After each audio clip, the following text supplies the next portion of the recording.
You are going to get old. I know you do not think about it. I know you assume you will figure it out when you get there. But you will not figure it out. You will stumble into it the same way I did, the same way everyone does, completely unprepared for what your own body and your own world are about to do to you. I am 85 years old. I spent 38 years as a hospice nurse watching people die.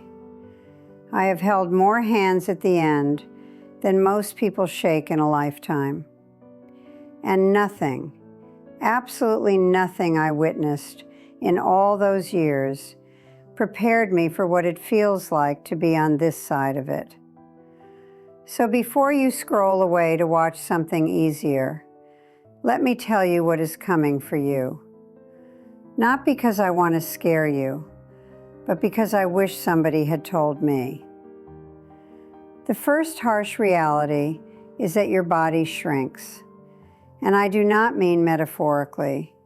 I mean literally shrinks. I used to be 5 feet 6 inches tall. I remember standing up straight next to my husband on our wedding day, thinking how perfectly we fit together. I am now barely 5 feet 4 inches. My spine has compressed. The cartilage between my vertebrae has worn away. I have lost 2.5 inches of myself, and let me tell you something they do not put in the pamphlets at the doctor's office. When your body shrinks, so does your presence in the world. You take up less space. You weigh less. You become easier to overlook, easier to move aside, easier to forget is standing there. My grandson hugged me last Christmas, and I felt like a sparrow in his arms. I used to be the one who held people up. Now I am the one who might blow away. Women lose more height than men do. Look it up. By 80, the average woman has lost 3 inches. 3 inches of who she used to be, measured out and taken away centimeter by centimeter. And it is not just height. My hands cannot grip a jar lid anymore. I cannot carry my own groceries in one trip. I used to lift patients, reposition bodies, work 12-hour shifts on my feet. Now I get winded walking to the mailbox. Your body does not fail all at once. It does not give you the dignity of a clean break. It just slowly, quietly, persistently becomes less. The second harsh reality is that you become invisible. And I do not mean people are rude to you, although sometimes they are. I mean you actually stop registering in their vision. I was at the pharmacy last month, and the young man behind the counter looked right through me to help the woman in her 40s who had walked up behind me. He did not even see me. I was standing there holding my prescription, and he looked at me like I was furniture. A survey found that 70% of women feel invisible as they age. 70%. The world that used to watch you, evaluate you, desire you, fear you, need you, that world eventually stops seeing you at all. You become scenery. You become something people walk around on the sidewalk without thinking about. You become old. The third harsh reality is that you outlive everyone you ever loved. My husband Tommy died 7 years ago. My best friend since nursing school, Patricia, died in 2021. My brother passed in 2018. My neighbor Helen, who I used to have coffee with every Tuesday morning, gone in 2023. I am running out of people who remember the person I used to be. I am running out of people who can say, Remember when we did this or that? I am becoming the last witness to my own history. And let me tell you something about widowhood that nobody warns women about. Over 40% of women over 65 are widows. 40% of us are going through this. And yet somehow, each of us feels completely alone in it. I was Tommy's wife for 56 years. I was his caregiver for the last 6 of those years, when the Parkinson's took him away piece by piece. I bathed him. I fed him. I held him when he forgot who I was. And when he finally died, I thought the worst was over. I was wrong. The worst is every night since. The worst is reaching across the bed in the dark and finding nothing. The worst is cooking for one. The fourth harsh reality is that fear of falling controls your entire life. I fell in my kitchen in 2022. Just lost my balance reaching for something in the cabinet. Went down hard on the tile and broke my wrist.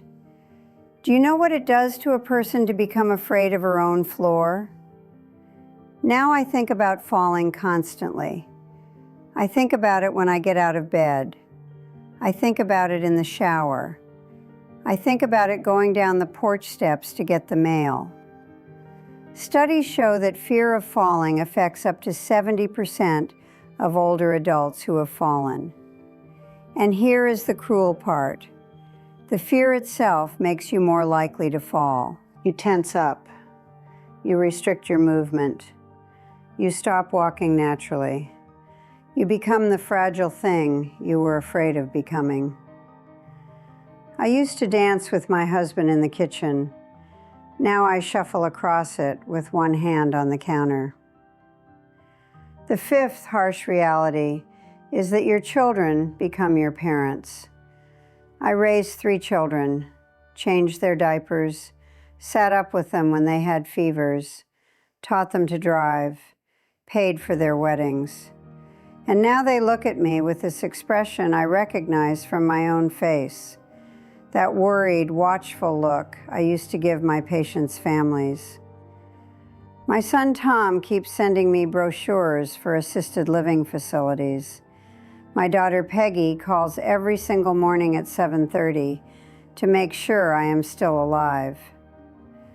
And I know they love me. I know they are scared of losing me. But do you know what it feels like to have your own children talk about you in the other room like you cannot hear them? Do you know what it feels like to have them take your car keys and say, "We will talk about this later," like you are a teenager who stayed out past curfew? I spent my whole life being the caregiver, the strong one, the one who knew what to do. Now I am the problem they are trying to solve. The sixth harsh reality is the constant terror of being a burden. Nearly half of aging parents say they worry about being a burden to their children. Half of us are walking around with this weight on our chests, this fear that we are ruining their lives by continuing to live ours. Every time my daughter drives 45 minutes to bring me groceries, I think about the gas money.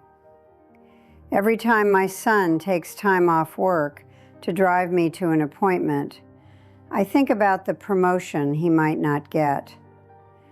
Every time one of them cancels plans because they are worried about me, I think maybe it would be easier for everyone if I just were not here anymore. I do not mean I want to die. I mean, I wish I did not require so much. I wish I could go back to being the mother who gives instead of the mother who takes. I spent 38 years telling dying patients that they were not burdens, that their families wanted to be there, that needing care is not a moral failure. I believed it when I said it. I am having trouble believing it now, that I am the one who needs. The seventh harsh reality is that loneliness is not about how many people are in your life. Loneliness is about nighttime. I have 3 children who call me, 6 grandchildren who send me pictures, 3 great-grandchildren who wave at me on video calls. I am not isolated. I am not forgotten. And I am still lonelier than I have ever been in my life. Because loneliness is not about head count. Loneliness is about 3 in the morning when you cannot sleep and there is no one in the house to tell. Loneliness is about eating dinner in silence with the television on, just so you can hear a human voice. Loneliness is about that moment between turning off the lamp and falling asleep, when the quiet becomes so loud it hurts. I had a patient once, a woman in her 90s, who told me, "The nights are so long now." I did not understand what she meant until Tommy died. Now I understand. The nights are so long now. The 8th harsh reality is that your mind plays tricks on you, and every trick terrifies you. I forgot my neighbor's name last week. I have known her for 12 years, and I stood there on my own front porch with my mouth open, trying to remember what to call her. It came back to me an hour later. It was Sharon. But for that hour, I was convinced I was losing my mind. Memory slips are normal at any age, but when you are 85, every memory slip feels like a warning sign. 2 of my closest friends died with dementia. I watched them disappear into themselves. I held their hands when they did not know who I was anymore. So when I walk into a room and forget why I went in there, I do not just shrug it off the way you might. I stand there frozen, wondering if this is it, if this is the beginning, if my mind is starting to leave me the way it left them. I keep a notepad by my bed now. I write everything down, not because I need to, but because I am afraid of what it would mean if I forgot. The 9th harsh reality is that you have to plan your own ending. I have a living will. I have a do not resuscitate order. I have told my children exactly what I want and what I do not want. I have picked out the dress I want to be cremated in, a blue one Tommy always said made my eyes look pretty. I have written letters to each of my grandchildren that my daughter will give them after I am gone. I have done all of this not because I am morbid, but because I spent 38 years watching families fall apart because nobody talked about death until death was in the room. I know what happens when you do not have these conversations. I know what happens when your children have to guess what you would have wanted. So I have told them. I do not want to be kept alive by machines. I do not want extraordinary measures. I want to die at home if I can.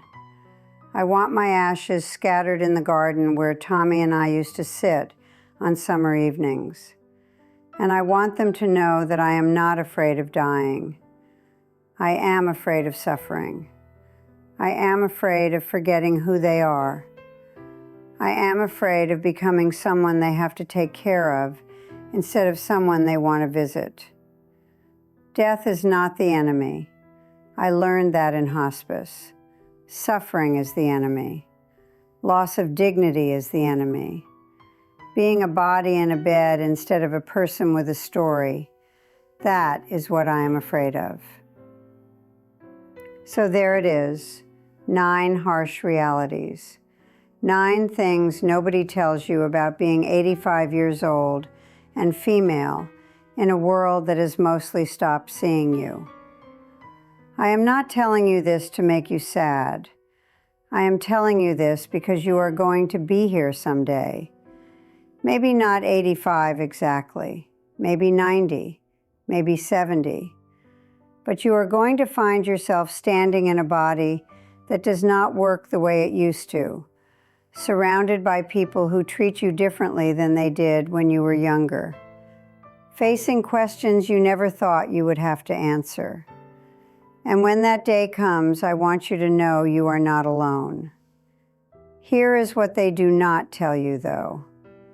They do not tell you that there is something that happens when you finally accept that your body is failing and your time is short. Something like peace. Not happiness exactly, but peace. I do not worry about my career anymore because I do not have one. I do not worry about what people think of me because most of them do not think of me at all. I do not worry about mistakes I might make in the future because there is not that much future left. I watch the birds at my feeder in the morning, and I actually see them. I taste my coffee instead of just drinking it. I call my grandchildren not because I should, but because I want to hear their voices. I stopped rushing about 30 years too late, but I finally stopped. And that has to count for something. If you are young, call your mother, call your grandmother.